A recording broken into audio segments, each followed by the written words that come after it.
Hello guys. Text ko lang itong ano ko. Pasensya na kayo sa mukha ko.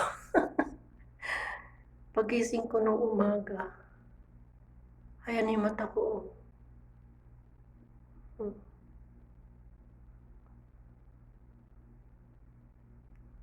Pero hindi lang naman ngayon ito nangyari.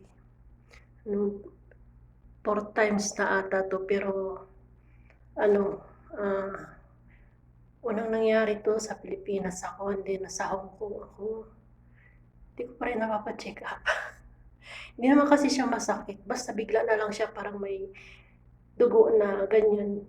Tapos dito rin, pangatlo,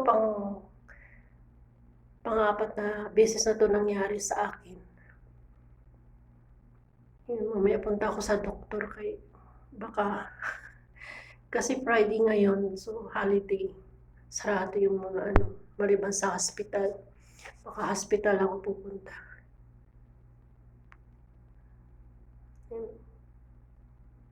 Pagising ko ganyan na. Pero ano, bukas yan, mawawala na din o kaya next day. Basta 2 to 3 days yan siyang ganyan. Pero mabuti na ipa-check up ko siya mamaya. Natakot din ako. Nakita nung alaga ko, sabi niya, punta ka ng hospital na. Sabi ko, sarado pa man ngayon. Ay, nung clinic, para mapatakan nga. Sarado pa man ngayon.